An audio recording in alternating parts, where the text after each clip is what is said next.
હવે 6 વાગે ત્યાં આગળ ગયા તો એ લોકોએ કહી દીધું કે ના 20 મિનિટની વાર હતી, 22 મિનિટની 24 એ 6 ને 2 મિનિટે અહીંયા આગળ આવે એટલે સ્વાભાવિક મેં પૂછ્યું કે ખાના ખા કે આए? बोले नहीं मानो सब मना किया। तो क्या करोगे? पानी पी के सो जाएंगे? ऐसा थोड़ी चलता है। आमड़ी ओढ़ीने हो गयो સાથે। મેં કીધું હજુ 15 મિનિટનો ટાઈમ છે તમારી પાસે, તમે કેવી રીતે ના પાડી શકો વ્યક્તિને? ચલો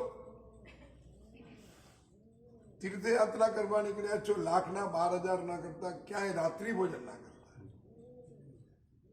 જેને દવાની છૂટ એને દવાની છૂટ, દવા સાથે દૂધની છૂટ એને દૂધની છૂટ, પાણી વગર નથી રહી તો પાણીની છૂટ, દુવિયાર અને તિવિયાર। બાકી કે ભાઈ ચલો હવે એન્જોય કરવા માટે તમારે ગોવા છે, એના માટે શંકેશ્વર જવાની જરૂર નથી, બરાબર છે? એક વખત બીજું કોઈ પણ તીર્થમાં જાઓ ભવિષ્યની અંદર તો ત્યાંના સ્ટાફ સાથે વર્તન એકદમ સરસ કરવાનું, સારું કરવાનું। કેમ?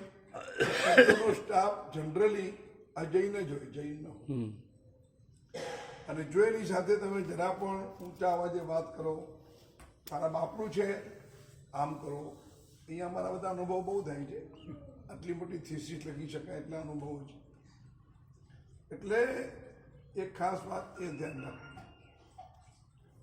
ત્રીજા નંબરે એ તીર્થમાં કોઈ પણ સંપ્રદાયના સાધુ સાધ્વી હોય વંદન કરવા અવશ્ય જવું, અવશ્ય જવું। અહીંયાથી આમ નીકળે ને એટલે આપણે તમારેથી શંકેશ્વર જવું છે? મેં કવિન્દર સાગરજી માનને પૂછ્યું, મેં કીધું તમે અત્યારે ક્યાંય બેંગ્લોર બાજુ જવાના છો? અને કે ગાંડા ચોમાસામાં તો ના જવાય ને એટલે ત્યાં જ છે, એ સમજ્યા?